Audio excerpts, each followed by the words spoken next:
personally, nung bata pa ako, lagi akong nanonood ng Itbulaga. Tsaka idol na idol ko yung sex bomb dancers dahil lahat ng sayaw nila, halos lahat ng sayaw nila alam ko. Yung first love ko talaga is dancing. So dati, lagi kong sinasabi sa mama ko, Mama, gusto kong maging dancer ng Itbulaga. So ngayon, talagang napaka-nostalgic.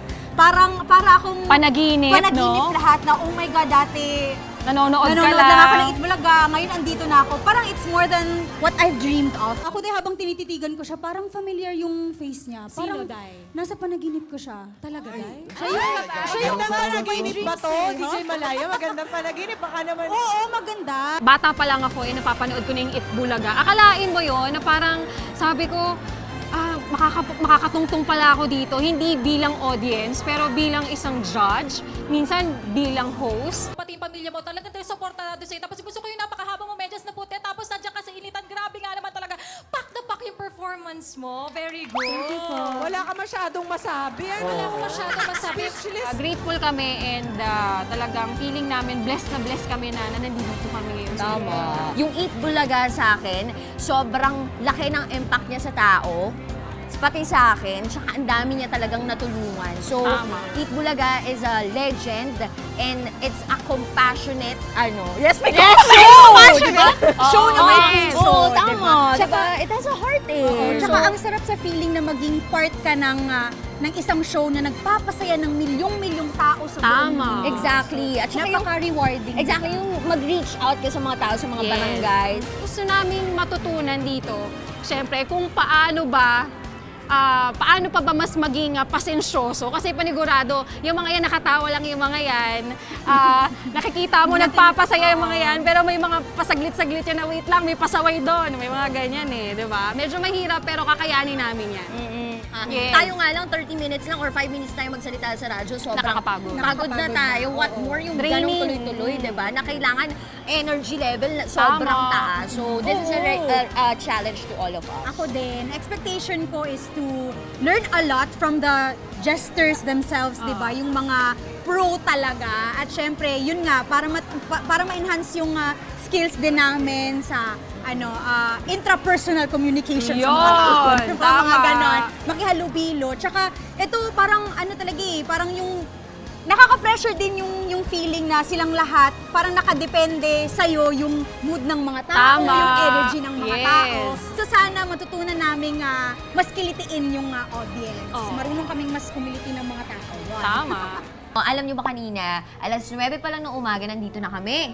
Oo, tapos yun yung call time namin. Kasi yung mga jesters dito sa Itbulaga, talagang mga ganun oras sila dumarating. At pag dumating kami ng mga alas 10 banda, naririnig na namin sila na sobrang lakas ng boses nila. Tapos alam mo yung nagpapahiyaw sila ng mga tao. Nagpapasaya, yun. nagpapasaya. Talagang sila yung Sigaw. nagsiset ng energy sa buong lahat ng tao dito sa Broadway Studio. Tama. Kaya nga eh. So ngayon may experience namin kung ano yung pinagdaraanan nila every single day tuwing merong Itbulaga. Ayan. Yun. At super excited kaming mag-gesture Yes, this morning! na-excite na kami.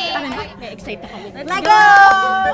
Good morning, syempre. Pasok ka Para dito dito, sa Mama amin, Blue. Ma'am. Ayan. DJ Rocky, DJ Laika, and of course, DJ Malaya. Ganun lang. Ang main concern natin dito, syempre yung ating mga audience. Unang-una, hindi sila dapat makatulog. Tapos, syempre, alam niyo naman yung time natin is 12 o'clock. So, parang siesta time nila yon. Tapos, kailangan ma-hype sila. Hype sila kasi, no? Oo, hype sila. Tapos, papaliwanag natin kung ano yung gagawin natin sa kanila, kung ano mangyayari for the whole show. Ituturo natin sa kanila yung OBB, which is yung ating mga Batanes. May kanta at saka may sayaw. So, ready na ba kayo? Ready na kami! Ano ko, ito, I think, ready sila kasi super hyper itong mga ating mga DJ na magiging jester for today. Let's do this! Isang hiyawan naman dyan, Dower ka!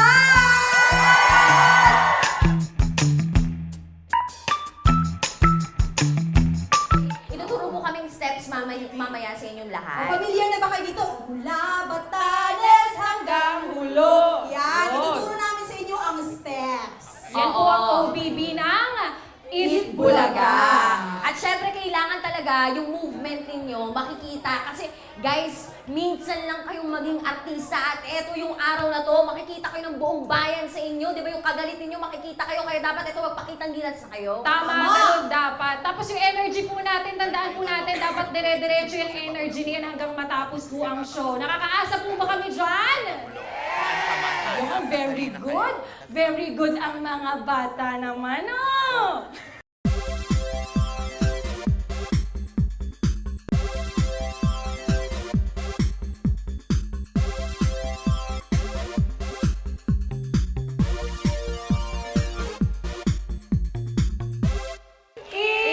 Bulaga! Yan! Palakpakan! After po ng O, palakpakan. diba? Ang simple lang ng steps, pero alam nyo, mas maganda kung gagawin nyo yan ng may ngiti sa labi ninyo. Tama. Uy, wait lang, si Mommy, okay ka pa po? Okay. Malamig po sa area na yan. Ayan. Hi, sir. Taga Dubai din? Galing pong Dubai? Galing Dubai. Wala pong dalang pagkain? Wala pong dalang tsokolate? Wala. Pwede ba kayo po? May mga Bisaya ba dito? Isang kamo sa mga Bisaya!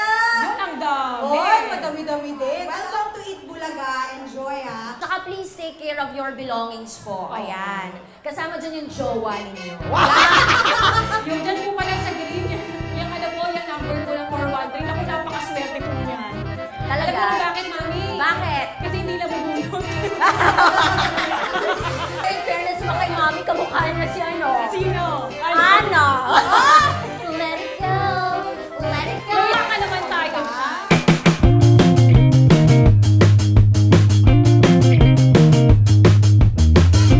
Pag natanong ko yung pangalan ninyo, ayan, bababa daw po kayo dito. Pag natawag po kayo sa Lucky One, Bibigyan kayo ng 3 ring, ha? nakikita niyo po ba ako dito po kayo bababa kung sino po yung matatawag? Hindi po kayong lahat po yung matatawag lang po. Yung, Dito po sa yung Black special na Platform. matatawag.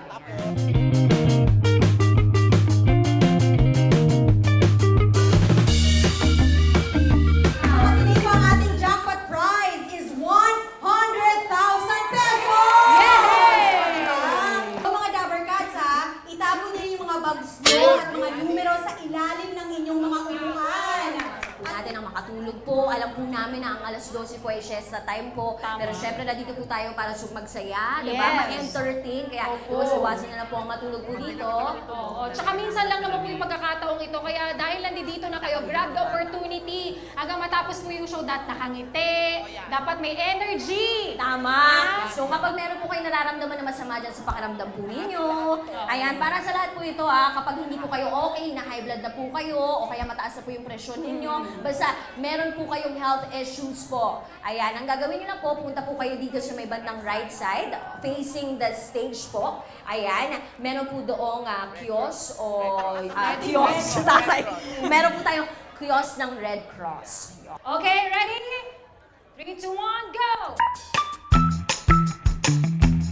Galingan niyo po yung sa pagsasayaw ninyo kasi nga po, ngayon lang po kayo nakikita sa camera, ngayon po kayo makikita bilang artista, di ba? Ito na po yung time to shine ninyo, kaya galingan niyo na po. Okay, energy!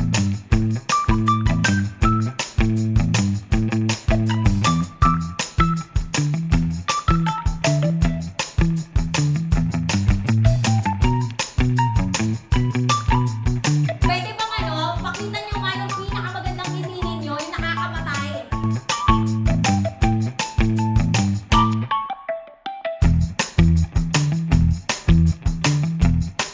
Dapat ganyan po yung energy natin mamaya para po Oo, sa okay. Guhit Bulaga. So, habang nag-aantay po kayo ng turn ninyo, habang nagsasayaw yung iba, sinishake niyo po yung number sa taas po, okay, sa ibabaw ng ulo. Wag na wag po kayo titigil hanggat hindi po kayo sumasayaw at hindi po natatapos ang lahat. Kasi kapag tumigil po kayo, titigil din po yung paghina ninyo. Okay. Gusto pong pumunta Magbanyo. sa palikuran, magbanyo, gawin niyo na po ngayon. Kasi pag nag-start na po ang Eat Bulaga, ang show, bawal na po tayong bumaba. Sa opening natin, Tower ka, right after ng OBB, yung tinuro sa atin kanina ng ating mga DJ, Yung mula Batanes. jesters, mula Batanes hanggang Ulo, after nating sayawin yon, hawakan natin yung mga numbers lahat natin. Correct. Dito nakaharap sa atin kasi lahat kayo kita dyan. May dalawang host po doon na Dabarkad. So, Nakatayo. Nakatayo yung welcome kayo. So, isi-shake natin yung ating mga Number.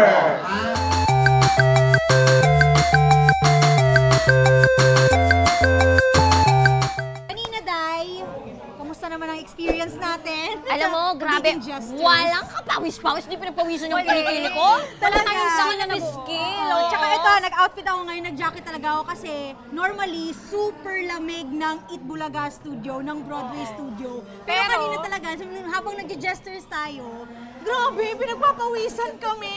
Actually, Binabaskill kami. alam mo yung parang non-stop kang magsalita ng magsalita. Tama. Kailangan mo ng tubig. Tama. Yun talaga. So kanina, nag-orient-orient ng mga audience, 'di ba? Bago yung show, sa pre-show, 'di ba? Tapos ngayon Ito naman, na, tapos na nga yung first gap pa. At babalik kami ulit doon para i-orient ulit yung mga audience natin para sa pagbalik ng Itbulaga. oo. So ngayon, i-energize natin sila, 'di ba? I-maintain natin ang energy na Yes. sinet natin kaninang umaga, mga sis. Kaya, ang tanong, may energy pa ba kayo? Diba? Ang hirap pala maging jester, pero masaya. Masaya, Actually, in diba? fairness naman. Kailangan na talaga marami kang baon na mga Tubig. na energy, marami kang baon na energy, Tama. marami kang baon na jokes para sa Yes. ating mga dabbers. Babalik kami ulit So, doon. let's go! Let's do this. Let's go.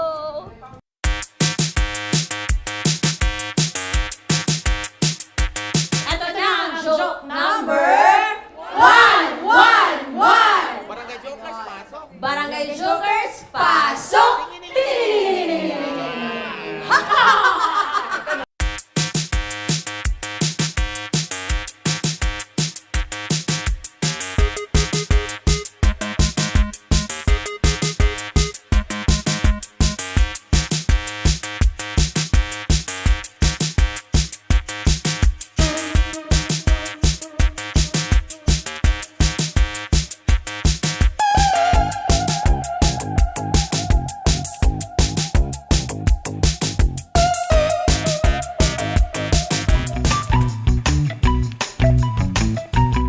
After ng The Barangay Jokers, sila nagla-lunch. So dito sila sa may pantry. Yes, one for all for one. Yun yung nakasalang ngayon.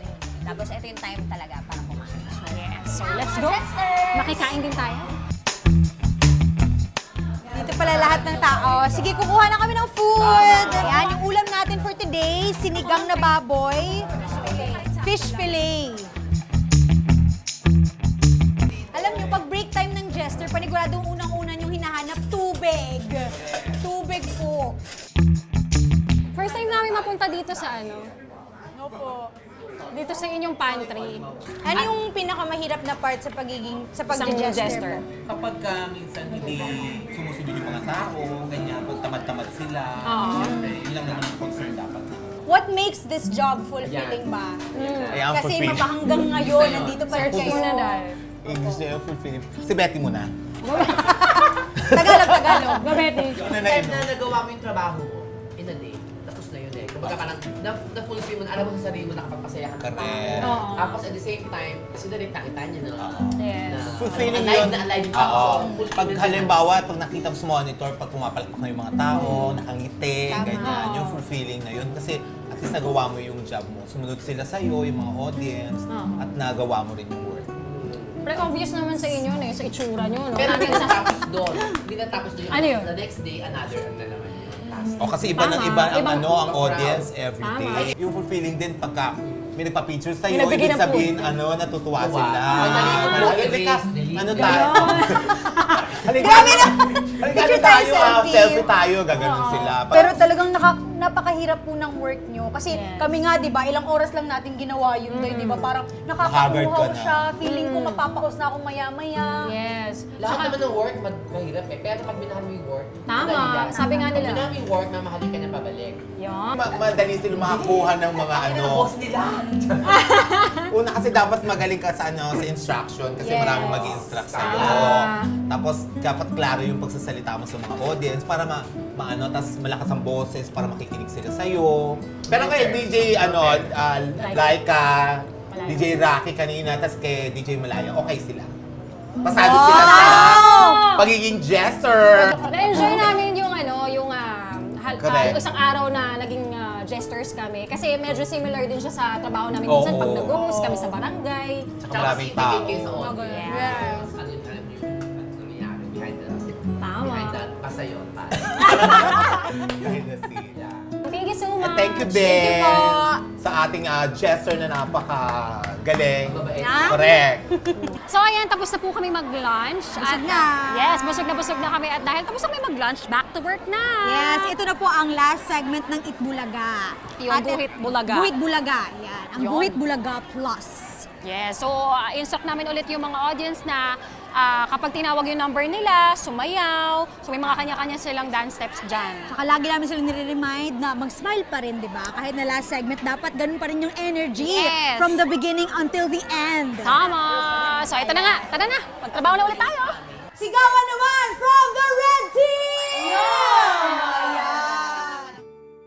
Fulfilling siya kasi, di ba, nagpapasaya kami ng mga tao, tumatawa sila sa mga punchlines namin, na-entertain sila. So pag nakita namin yung mga ngiti nila sa labi, parang, oh my God, worth it yung pagod, worth it yung pagsisigaw, worth it yung effort mo doon na para makuha yung atensyon nila. Kasi silang lahat, sumusunod sila sa'yo, di ba? Nakikisaya. Yeah. Pag simula pa lang ng show talaga, yung energy mo sobrang taas na kagad. Kasi pag nagsimula ka na ang baba-baba, baka mamaya yung mga tao, dire-diretsyong ganun na lang din kababa yung energy nila. Yun, ang dami kong natutunan. Tsaka ano talaga, parang somehow na-enhance talaga kahit one day lang yung patience ko. Mas marunong na akong mag-handle ng tao. Yes, tayo Tsaka naka-change of heart bigla. Grabe talaga. So, na-exceed talaga yung expectation namin. Kasi, actually, hindi naman nakakapagod talaga yung pagpapasaya ng tao eh. It's the body itself na kailangan natin labanan kasi tire. Especially yung tire boses. ako. Kasi Medyo similar kasi yung mismong trabaho namin. Bilang DJ kasi nag-host din kami. So medyo similar siya kaya stand-up comedian din tayo paminsan. Oo, kaya nung naririnig na namin sila bago yung habang min-makeupan kami bago mag-start yung show, sabi namin ay parang ginagawa-gawa din namin yan, nagpapasaya ng tao, nagka-crack ng jokes. Masaya magpasaya ng tao kasi parang I'm happy that you're happy. Parang ganito.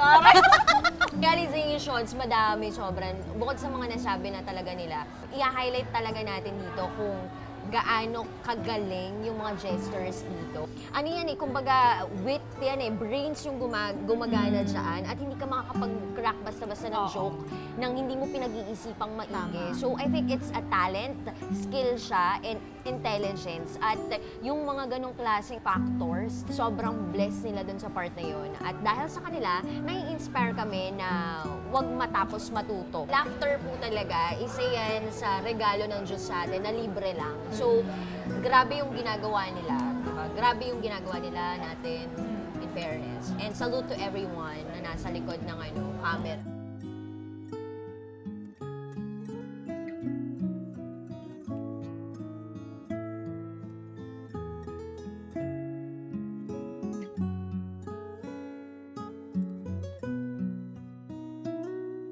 DJ Rakitera, DJ Laika Barista, DJ Malaya, Dabber Card since 2018.